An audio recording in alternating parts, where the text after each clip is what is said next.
Hands. I'm the EIS-FELA Branch Officer at City of Glasgow College. It's going really well. We're into week 2 of the strike. We had a sort of demonstration yesterday where we had 175 representations of the job losses within the college. Today we had a show of solidarity and a really good turnout on the picket line. So far we seem to be staying strong, and that's really important because it sends a powerful message to college management, and it's important for our consultation meetings, especially this week. Yeah, I think the demonstrations outside, the sort of show of solidarity on the picket lines has a massive impact. I think we saw evidence of that last week when we saw the principal, pictures of the principal looking alarmed, looking down to see who was outside and so on and so forth, which signals that they're taking that seriously. And when we've gone into consultation meetings, it's been a sort of game changer for us, because they're much more willing to give us information, although we're still waiting for a lot of that, but they're much more willing to sort of give us information that we've been asking for a number of weeks, and we think that that's mainly because of the strike. Okay, so this morning we had a consultation meeting, and the first item that we had on the agenda was to extend the 45-day minimum statutory period for consultation. They've now said that they'll arrange a further meeting with Paul Little, or see if Paul Little is available to discuss that. So what we're looking for is something like a 90-day consultation period, which is in line with Scottish Government policy. And if we can get that, we would be looking for a pause to the redundancy process at the end of the academic year, so that would be the end of June, and then picking up that period again from the beginning of the next academic year in August. So we're pushing for a meeting with Paul Little at some point this week, hopefully, to discuss that. And with the strike action going on at the moment, that puts that additional pressure on Paul Little and on the executive leadership team to consider that as a sort of starting point really into meaningful consultation. And if we can get that, then that would be a point that we could actually start to consult and agree on something, and that's largely coming from the strike action. Well, essentially we've looked at their proposals, and their proposals are largely to find savings from staff, from lecturing staff and from support staff. But when you look at the top-heavy management structure within City of Glasgow College, there's definitely scope to derive some sort of savings from those in the highest paid roles. So a modest 20% pay cut to those in the highest paid roles, so that would be the principal, the deputy principal, the vice principal, student experience, HR and so on. Then a merge of roles for the deputy principal and the principal, because they largely do the same job. Merging roles within corporate development as well could potentially, and we don't have the figures, because we don't know the exact salaries of these and some of these individuals, but potentially that could amass, hundreds of thousands of pounds. We've also looked at making savings within the brand and communication area. We've looked at making savings within college spending priorities. So what we know of college spending priorities internally is, putting the sort of funding pressures aside, like the broader funding, sort of cuts to funding within the college sector, but looking at the internal spending within the college, we think that there's scope for making savings there in terms of spending on commercial projects that are non-essential, all the kind of non-essential spending that we know that goes on anyway, in terms of you've got your examples of COP26, the PR company and so on. So it's looking at sourcing some of that in-house rather than outsourcing, and also just opening up the books a bit so that we can see where the college spending priorities are. And on that end, we had a meeting with Mark Drummond, the Finance Director, yesterday, where we put a number of questions to Mark about the college spending priorities, and he's going to go away and look at that and then get back to us, and we'll have a much better idea of internal college finances.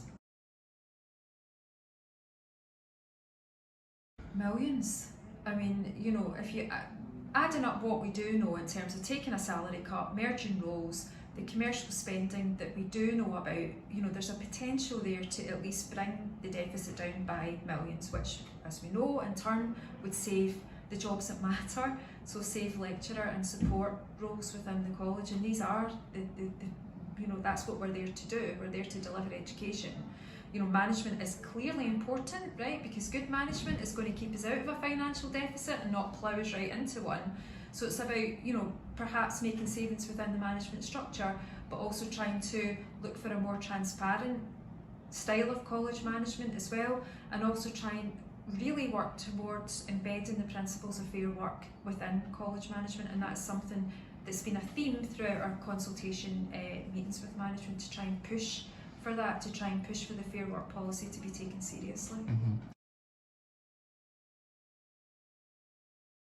Within our college, which is the largest college in Scotland, we don't believe that this deficit, so currently they're saying it's a 6 million deficit that remains, we don't believe that that's purely derived from the external forces, whether it's cuts to public funding, whether it's the cost of living crisis, Ukraine, all the rest of it. We don't believe that that's purely the reason why we have amassed that amount of deficit.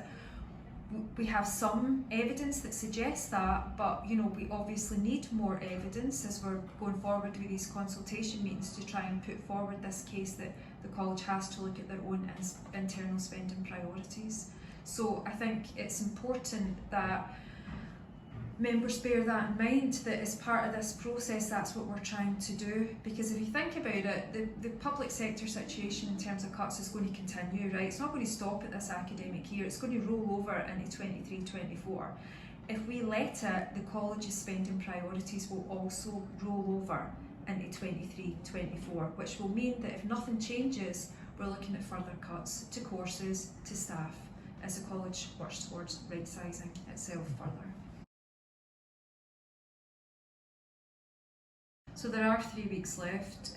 On My Connect, there's an updated timeline that people can find if they go into the website, they go into My Connect, and there's the funding and financial pressures section, and then there's an updated timeline.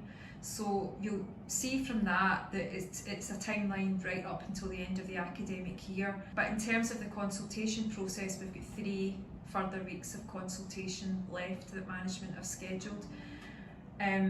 At every meeting we have asked for an extension to that 45-day period, because it simply is not enough. There's too many outstanding questions that haven't been answered. There's inaccuracies within the business plans. They haven't considered the alternative proposals. We want those proposals presented to the board, and the board doesn't meet until the 14th of June. So we're really looking for that, kind of extension going on, and management did, in the meeting that we had with them this morning, we mentioned the updated timeline that had been put in My Connect, and we're told that that was fluid and it could change. I think the best thing that members can do is strike, okay? Even if you haven't been out on strike yet and you're a member of the branch, you're a member of the union, you can still take strike action. We've got events planned for the picket lines for tomorrow at Riverside, so we've got a pirate themed sort of picket line at Riverside, and then on Thursday we've got the party on the picket planned as well, really to support branch reps and meetings, and to support each other, and to push for negotiations with college management. We need to see strong turnouts on the picket lines, so as many people that can turn out as possible, and keep that going into this week. And then obviously we've got a return to work on Friday as well, so we're planning a sort of walk into work together on Friday morning, maybe meeting outside Cathedral Street at 8:45, and we all go in, a strong show of solidarity, and to keep that going into